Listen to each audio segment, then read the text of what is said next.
after those few weeks of all the sacks and all the turnovers, you did it different the other night. Did you feel? Does that one feel even better because it was kind of a kind of a gritty? They weren't going to give you opportunities to really get a lot of heat on him. Yeah, we were just proud we got the win, number one. But yeah, it felt a little different just because of what they did offensively. Did a good bit of things differently than what they've shown early on in the games. Number one, by not snapping it until about 5 seconds, 4 seconds to go.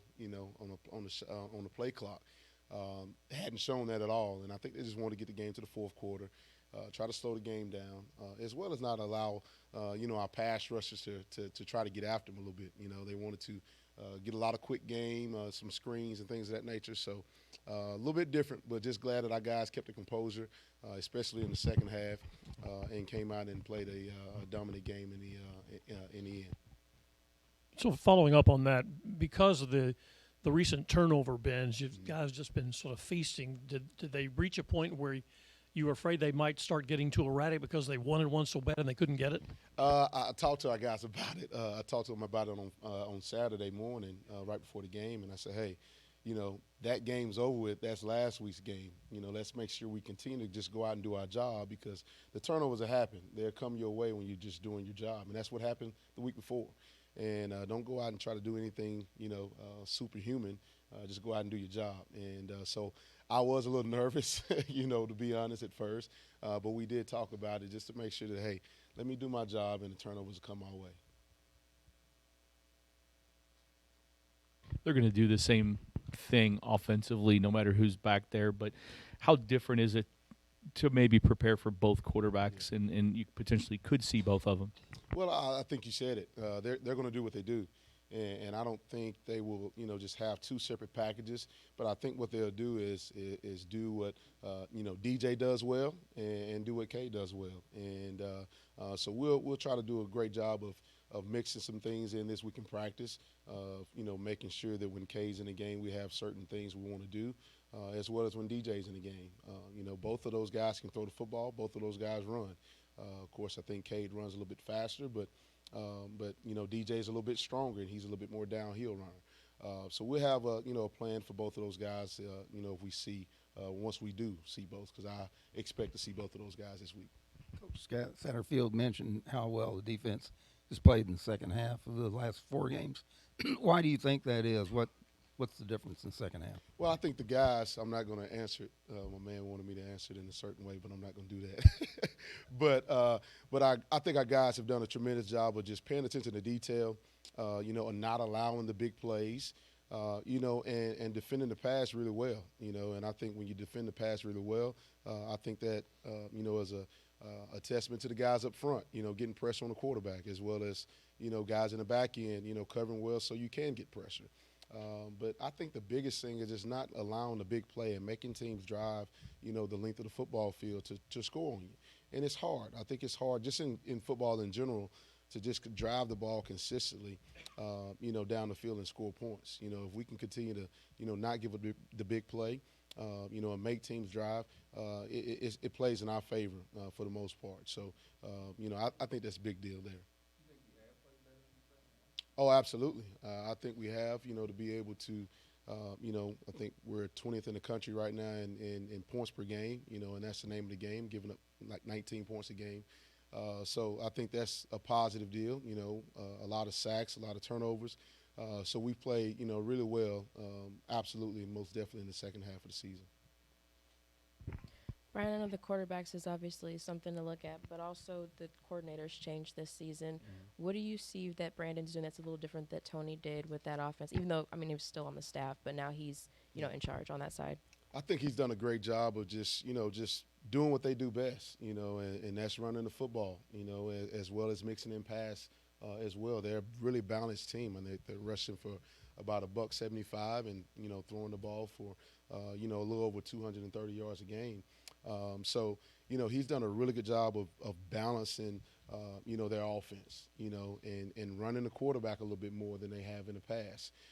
So he's done a tremendous job of just, hey, let's see what we do best and let's do it.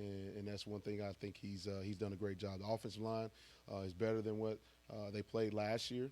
A little bit more, guys up front that have played a lot of ball. And, they have some really good tight ends. I mean, I think their tight ends are really special. And they use them in a multitude of ways and have really good receivers.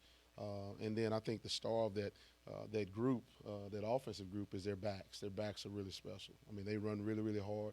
We have to do a really good job of tackling this week, in practice as well as on game day, and making sure we, wrap and gang tackle, because those guys, when I say they run hard, they run hard. They fight for those extra yards. So I think we're up for the challenge, and we look forward to it. Brian, after the JMU game, Malik said that the biggest key right now, he just felt like this team has swagger on offense and defense. Mm-hmm. How much have you just seen that confidence just carry over? Obviously, you can look at the Wake Forest, but even in JMU, just guys are just flying all over the place. I think the guys are, anytime you're winning and you're having success, you're going to have a little bit more swagger than what you actually have if you're losing. And but I love seeing it. I love seeing the guys are very confident right now. They're playing fast. They're playing hard. They're making plays. They're excited for one another.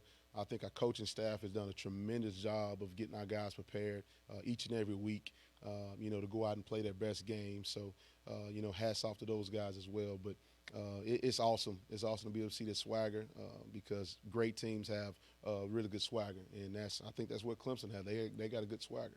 They've won national championships, and they won 14 in a row, I think, before this last game. So, we're going to get their best shot, especially after a loss. They're going to come out firing on all cylinders. So we have to be ready and prepared to go in a hostile environment and play really, really well. You mentioned their backs. Can you just speak on Shipley for a minute and what you've seen on film? Not only fast, but he just seems like he gets some tough yards as well. Oh, he does, man. He runs really hard. He runs behind his pads. The one thing I think he does a really good job of is staying tight to his linemen. What we call he's scraping for paint. He's scraping paint off the offensive lineman and getting north and south immediately. He's done a heck of a job, out of the backfield, catching passes. I mean, he's caught a lot of balls out of the backfield and does a great job of getting north and south when he does. But he fights for yards, man. God Almighty, he fights for yards. He does a really good job with that. So we have to bring our lunch pail whenever we get ready to tackle him as well as Maffa. And looking forward to that challenge. Yeah, Brian, they generally have a top 10 recruiting class every year, 4 stars, a lot of 5 stars. As you watch them, are they the most physically talented team that you've played so far this year? They're one of the top teams we played probably since we've been here as well. When you look at it from top to bottom, I mean, DJ was a 5-star quarterback. You got a lot of offensive linemen that were 5 stars as well, receivers, running back. So yes, they are. I mean, they are a really talented team that play well together. And like I mentioned earlier, I think Streeter's done a great job of doing what they do best. And that's running the football. I mean, they've done a great job running the football. As well as mixing in pass here and there. But they are a really talented team, just like all other Clemson teams in the years past. Brian, Scott was asked earlier, what your thoughts on a win like this? You guys have some momentum, so much momentum now, but if you could go in and get a win like this, what would that do? Obviously short term, but also long term. I think, going into a hostile environment with a team that's been in the college football playoffs for, so many years, getting a win there at their home place, will, short term continue the success that we've had going 1-0 this weekend, but also continue to boost our kids, confidence that, hey, we can play with anybody, no matter where, no matter how, what time of day it is, it doesn't matter to be able to get a win. But, I think it will help in recruiting as well. I think if, you go get a good win like this, I think we've done a great job recruiting, so far. But, you beat a team like a Clemson, it will help you in recruiting for sure. And I think you beat a team like this, it also help admissions, as well with other people wanting to come to school here as well. Good. All right, appreciate you guys.